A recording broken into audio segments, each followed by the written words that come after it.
قرار سيادي تاريخي ومفاجئ هز الرأي العام نهار السبت 2 ماي 2026. جلالة الملك محمد السادس عين ولي العهد الأمير مولاي الحسن اللي في عمره 22 عام في منصب حساس جدا كمنسق للمكاتب والمصالح بالقيادة العليا للقوات المسلحة الملكية. هذا القرار ماشي مجرد تعيين إداري عادي، ولكن هو خطوة استراتيجية كبيرة باش تضمن استمرارية النظام وتوجد النخبة القيادية وتزيد تعزز استقرار المؤسسات السيادية في المغرب. ولكن مشاهدينا الكرام، واش عرفتوا شنو هي الركائز الثابتة اللي مبنية عليها هذه المؤسسة العسكرية العريقة اللي دخل لها ولي العهد اليوم؟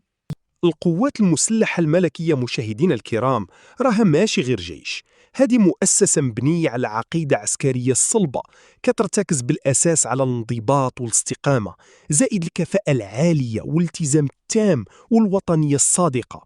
وهذا الشيء كله كيصب في واحد الحس عالي بالمسؤولية باش يأديو الواجب الوطني والمهام الإنسانية النبيلة ديالهم، وكل شيء هذا الشيء تحت شعارنا الخالد: الله، الوطن، الملك. ولكن السؤال اللي كيفرض راسه بقوة دابا، واش هاد الخطوة اللي دارها جلالة الملك اليوم هي خطوة جديدة ولا عندها جذور في تاريخ المؤسسة الملكية؟ إلا رجعنا للتاريخ غادي نلقاو باللي هاد الشيء هو استنساخ دقيق وذكي للتجربة الملكية ومسار القيادة المؤسساتية اللي داز منها جلالة الملك براسو. حيث في 1985 المغفور ليه الحسن الثاني كان عين ولي العهد ديك الساعة اللي هو جلالة الملك محمد السادس كمنسق للمصالح العسكرية. واليوم في 2026 كنشوفوا نفس المسار مع الأمير مولاي الحسن.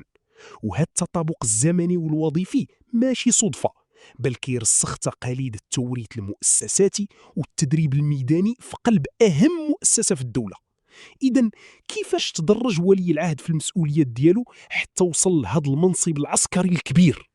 هاد التدرج في المسؤوليات كان بواحد المسار تصاعدي ومدروس مزيان. فمثلا في منتصف أبريل شفنا الأمير كيدشن برج محمد السادس بالرباط، وهذا تمثيل مدني رفيع كيعكس الواجهة الحداثية والاقتصادية للبلاد.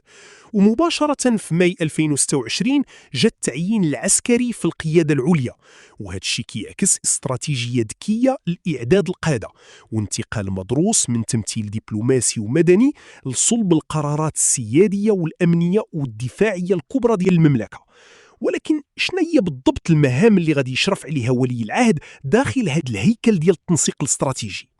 من خلال هذا المنصب كمنسق للمكاتب والمصالح بالقيادة العليا، الأمير مولاي الحسن غادي يكون في قلب المؤسسة العسكرية، وغادي يشرف بشكل مباشر على الملفات الأمنية والتنسيق الأمني، وغادي يضمن الكفاءة التشغيلية والجاهزية عبر الدعم اللوجستي، وغادي يحتك بتفاصيل الشؤون الدفاعية والاستراتيجيات العسكرية الكبرى. وهذا التموقع الدقيق غادي يضمن ليه فهم عميق لديناميكيات الجيش من الداخل، وغيمهد لتأهيل ميداني وسيادي شامل. في ظل هذه التحولات، شنو هي رسائل الطمأنة الجيوسياسية اللي كيبعثها المغرب للداخل والخارج؟ هذا التعيين هو خريطة تأثير الاستقرار، وفيه رسائل قوية بزاف. داخليا كيعطينا رؤية مؤسساتية واضحة ومستقرة لانتقال وتوزيع الأدوار القيادية، وخارجيا كيطمئن الشركاء الدوليين والمستثمرين باللي المغرب عنده مناخ سياسي وأمني مستدام ومضمون. وما نسوش الأثر الاقتصادي، حيث الاستقرار الأمني هو الضامن الأساسي للاقتصاد والتنمية الشاملة. كخلاصة لكل هذا الشيء، كيفاش نقدروا نقراو الأبعاد الاستراتيجية الكبرى ديال هذا الحدث التاريخي؟ كخلاصة، هذا الحدث كيعتبر أكثر من مجرد تعيين إداري، هو استمرارية مؤسساتية كتكيف قيم الملكية المغربية العريقة مع متطلبات الدولة الحديثة.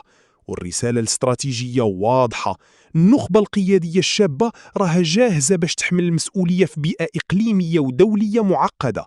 وهذا النموذج ديال التدريب السيادي كيشكل درع استراتيجي كيحمي استقرار المملكة وكيضمن مستقبلها الاقتصادي والسياسي. مشاهدينا الكرام، وصلنا لنهاية هذا التحليل. إلا عجبكم الفيديو ما تنساش تشترك في قناة شوف توك وتفعل زر الجرس باش ديما يوصلك الجديد والتفاصيل الحصرية. تبارك الله عليكم.